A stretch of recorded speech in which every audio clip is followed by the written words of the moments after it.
Bonjour l'Académie, on se retrouve pour une nouvelle vidéo où nous allons vous montrer 7 habitudes à arrêter pour devenir riche. L'habitude est une seconde nature que nous devons appréhender pour toujours nous améliorer. Par exemple, pour les personnes pauvres, la plupart pensent qu'ils subissent leurs conditions financières, alors qu'en réalité, ils l'ont certainement créée. Certains pensent même que c'est la faute d'une autre personne. Mais comme le dit Bill Gates, si vous êtes né pauvre, c'est de la faute de vos parents. Mais si vous mourrez pauvre, c'est de votre faute parce que vous avez eu tout le temps pour travailler à devenir riche. Si vous ne souhaitez pas finir pauvre, assurez-vous de vous défaire des habitudes suivantes qui constituent la recette parfaite pour ne jamais faire partie de la liste des millionnaires épanouis, paisibles et sereins. Allez, c'est parti, je vais vous délivrer les 7 habitudes qui rendent pauvre. Juste avant, n'hésitez pas à vous abonner à notre page Instagram Devenez riche pour un maximum de contenu et de motivation. Et n'oubliez pas de rejoindre notre formation gratuite pour démarrer votre propre business en ligne en cliquant sur le lien dans la description située sous la vidéo. La première habitude à arrêter immédiatement, c'est l'habitude de subir sa vie au lieu de la prendre en charge. Comme vous le savez, la différence fondamentale entre les riches et les pauvres, c'est que les riches pensent qu'ils doivent créer leur vie et assument les responsabilités de leur choix. Ils ajustent rapidement et prennent les dispositions nécessaires pour améliorer leur sort. Les pauvres, eux, sont convaincus que quelqu'un d'autre est à la base de leurs problèmes et se plaignent à longueur de journée de ce qu'on leur aurait fait subir. La conséquence est qu'ils ne se lèvent jamais pour engager les actions personnelles qu'ils doivent engager. Et comme lorsqu'on ne fait rien, on n'a rien, ils finissent dans le besoin et deviennent pleurnichards. La deuxième habitude à arrêter est de vouloir gagner tout de suite. Si vous ne savez pas reporter le moment du gain, vous réduisez vos chances de gagner gros. Vous gagnerez juste ce qu'il faut pour survivre ou pour avoir l'impression de ne pas être pauvre. Le secret numéro 1 de l'enrichissement, c'est la capacité à acheter et investir dans des actifs qui rendent riches et d'avoir la patience d'attendre pour qu'ils mûrissent. Celui qui est pressé de consommer n'aura pas la patience d'attendre pour récolter gros. Si vous ne savez pas être patient, vous augmentez vos chances de finir pauvre. Le troisième point à arrêter immédiatement est de compter sur une autre personne pour subvenir à ses besoins. Il est impossible de chercher à se battre pour réaliser des miracles lorsqu'on compte sur une autre personne pour réaliser ces miracles à notre place. La plupart des personnes ont la possibilité de devenir riches mais finissent pauvres, prennent une sorte de retraite anticipée et pensent que les parents proches ou autres personnes lointaines devraient résoudre leurs problèmes pour eux à leur place. Ils sont contentes mais ne peuvent pas devenir riches avec. Cela peut vous permettre de survivre simplement. Mais elle ne peut pas vous permettre de vous épanouir ni de gagner des millions et des millions d'euros. La quatrième habitude est de dormir plus de 6 heures par jour et paresser à longueur de journée. La règle dit qu'il faut travailler 6 jours et se reposer 1 jour. Il n'y a aucun doute que certaines personnes confondent tout et dorment 6 jours et ne travaillent véritablement que 1 jour par semaine. Aliko Dangote, l'homme le plus riche d'Afrique, dort presque tous les jours à 2 heures du matin et se réveille à 5 heures.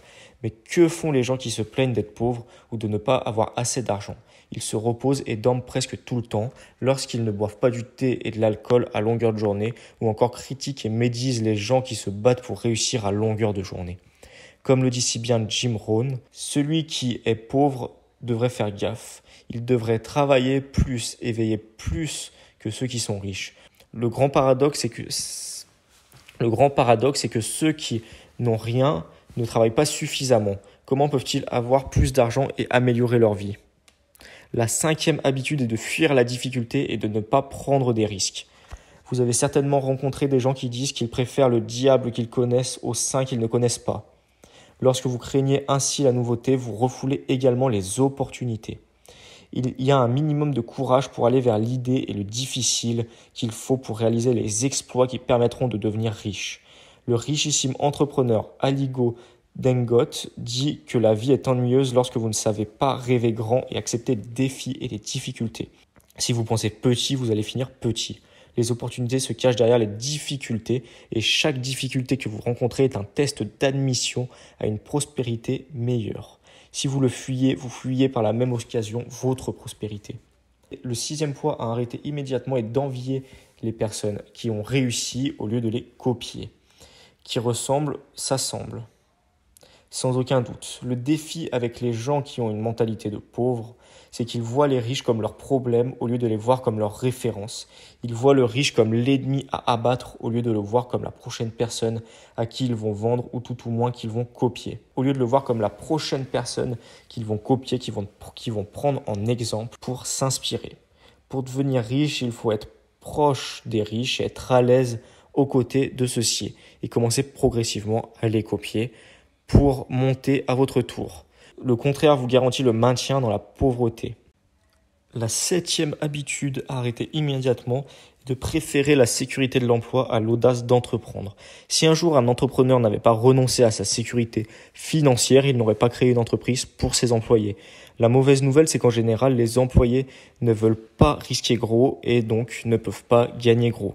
Il y a bien des exceptions dans des métiers sous le salariat qui gagnent énormément d'argent, mais il y en a très peu.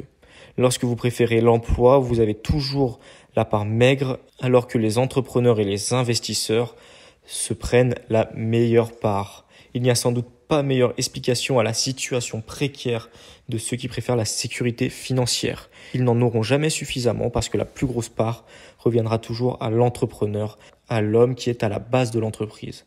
Pour résumer, enlevez toutes ces habitudes de votre esprit, mais je sais souvent ces habitudes sont ancrées en vous et il est difficile de vous en séparer. Je vous conseille alors de vous en débarrasser petit à petit, habitude par habitude, jour par jour, semaine par semaine, jusqu'à que ces habitudes de pauvre disparaissent et que vous adoptiez l'esprit d'un riche.